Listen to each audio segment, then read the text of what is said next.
Hello, I'm Wanda, and welcome to Surviving the Narcissist.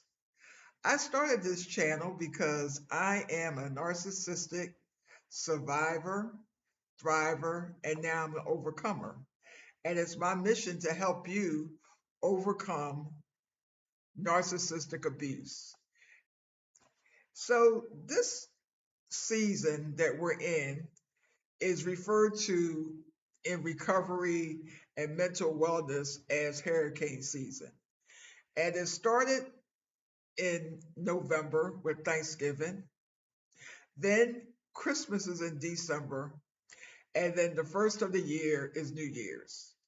And so this is a trying time for people that have trauma, addiction, mental wellness issues, and of course, being in contact with narcissistic family members, co-workers, and friends.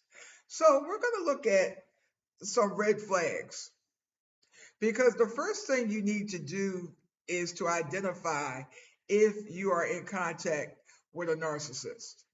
And once you identify that you're in contact with persons who is a narcissist, and for the purpose of this channel, we're looking at narcissism and the narcissist as behaviors that they exhibit or they display, as opposed to a diagnosis of narcissistic personality disorder. Because the behaviors more affect you on a daily basis. So whether a person has been diagnosed clinically, um, they're causing havoc, they're causing pain, they come to steal, kill, and destroy. So that's what we're going to focus on. So the one of the red flags that we're going to look at today, we're going to kind of focus on maybe three or four, and then I'm going to come back and give you some more red flags. Is um, you start off that you have a feeling that something is wrong. So you have to be able to trust your gut. Because the reason why you have a feeling that something is wrong because of the behaviors that they've been demonstrated towards you. For instance, they could be chronically liars, very manipulative. Um, they gaslight you. And, gaslighting is when they say one thing and they change, and it's basically a means to control you by getting you to doubt what you believe. Um, Another thing that you might want to look out for that's a red flag is a person that never apologizes. They demand trust, control freaks. They make up excuses.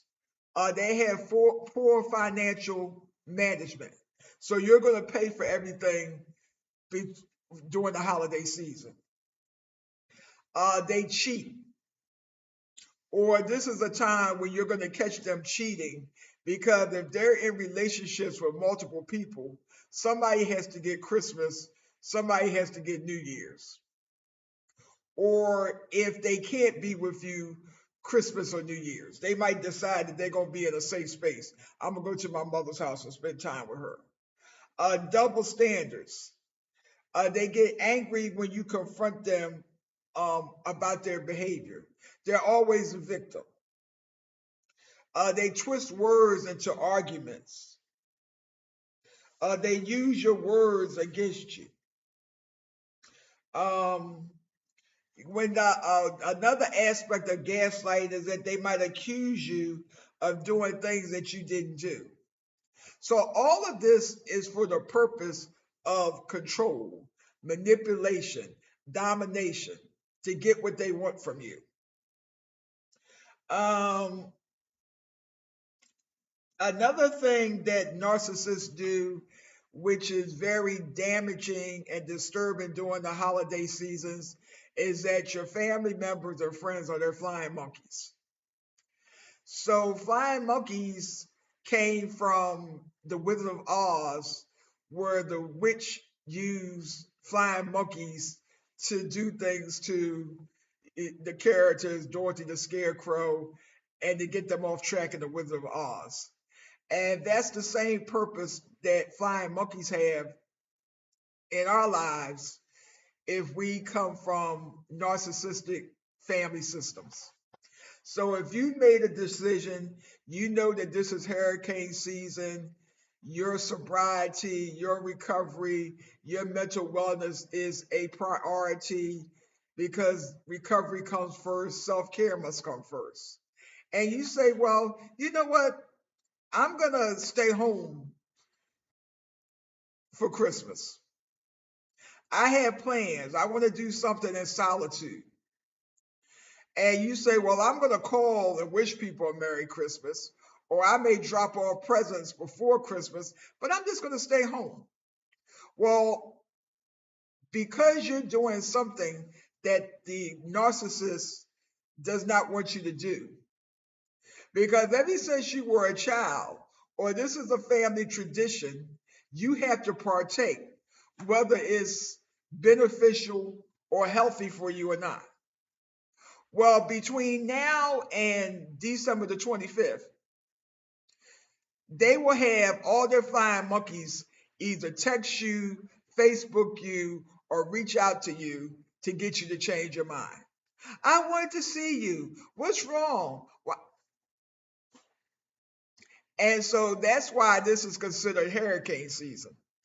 Because even though your boundary, you set a boundary, you didn't stick to your boundary because of people pleasing, or you didn't want to rock the boat. Well, when you go there on Christmas, you will be in the middle of the storm and you will be in the eye of the storm. And that's why it's so disturbing. And that's why it's called hurricane season.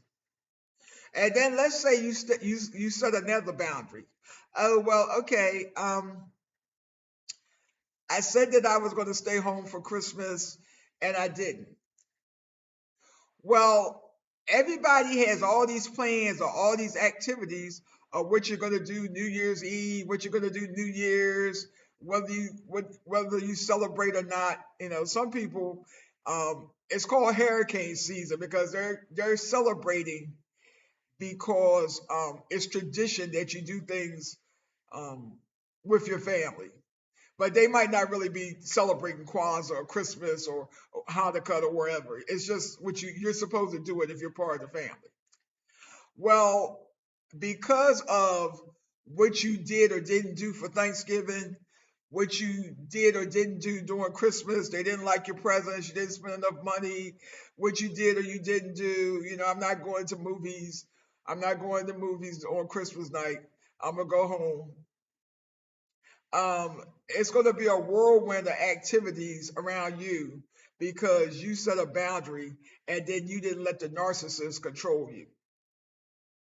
And you didn't let the flying monkeys control you. So then the flying monkeys get in trouble by the narcissist. And so during this, in conclusion, just remember that you are enough and that you matter and that you have a right to set boundaries. You're an adult. You're not a little girl anymore, and traditions can change.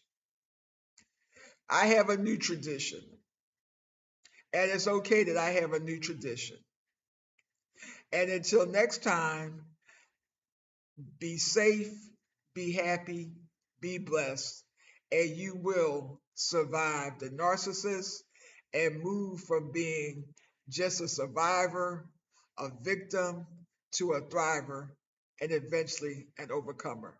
Until next time.